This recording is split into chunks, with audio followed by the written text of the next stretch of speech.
Hammaga salom bolalar, sizlar bilan yana Panika yangi videoda ko'rishib turganimdan xursandman. Bugun video mana shu CLS 63 haqida bo'ladi.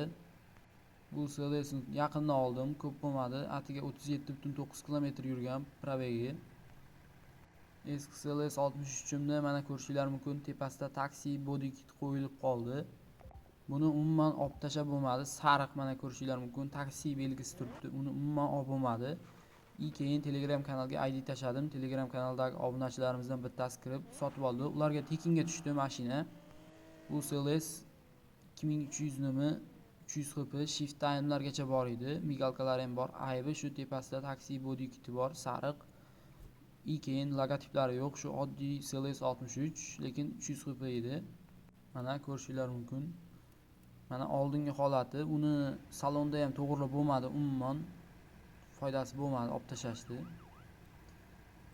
2-3 marta body kitlardan ko'rib, saralab, tekshirib ko'rdim, umuman bo'lmadi, foydasi bo'lmadi.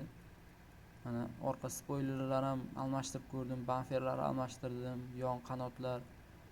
Ular restyling qilib ko'rdim, umuman bo'lmadi, ko'rishingiz mumkin. Eski CLS 63 tepasida bug va shunaqasi chiqib qolgan, shuning uchun sotib olishga majbur bo'ldim. Hozirgi CLS 63 Voruseldan mana shunaqa holda keldi. 300 HP 2300 nimi, korobkalar qilinmagan. Mana ko'rishingiz mumkin, oldida vinili bor. Buni ko'pchilik savol berishi mumkin, vinilni olib tashladingizmi deyishi mumkin. Oldiga plyonka qildim, faqat shu yopib qo'yganman, bo'ldi. Boshqa hech narsa qilinmagan. Mana hozirgi CLS 63. Buni hali nastroyka qilingan yo'q, bu nastroyka qilganim yo'q. 300 HP'larga uji foydasi ham yo'q, nastroyka qilishdi, iloji yo'q. Nastroyka qilgan bilan ham yaxshi yurmaydi. 300 HP uji rasvos chiqdi, to'g'risi. Qachonki yangi HP o'ylab topilmaguncha 1695-300 HP'larda yurish, nastroyka qilish bo'lmaydi, umuman foydasi yo'q, to'g'risi. 7-peredachida almashib ketyapti mana skorslar.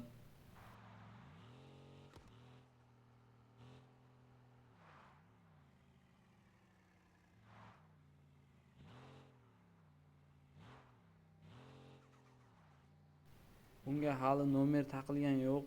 Nomerlar umuman bu akkauntda emas. Bu akkauntga nomer taqlanmagan ham, nomerlar umuman yo'q bu akkauntda.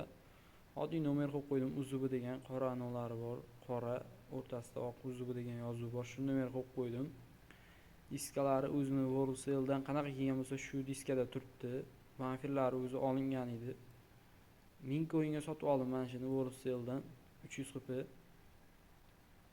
Mana orqalari. Keyin kommentariyada yozib ketinglar, kimni CLS yana shunaqangi bo'lib tepasida sariq bug narsasi chiqib qoldi. Shuni yozib ketinglar.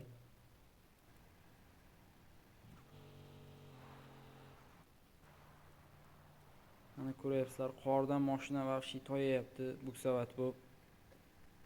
YouTube kanalimga obuna bo'lib qo'yinglar, yaqinda 500 ta bo'lamiz. Telegram kanalga o'tsanglar, mana shunaqa prizlar o'ynalib turadi. Sizlar ham olishinglar mumkin tekinga. Telegram kanali havolasini profilimdan topsanglar bo'ladi. Profilimda turibdi. Shuni ustiga bosib shunday kirsanglar, Telegram kanaliga o'tasizlar. O'sha yerda mana shunaqa prizlar berilib turadi. Bugungi video mana shu yangi CLS 63 haqida edi. Videoni oxirigacha ko'rganlaringiz uchun rahmat. Hammaga xayr, sog' bo'linglar, omon bo'linglar.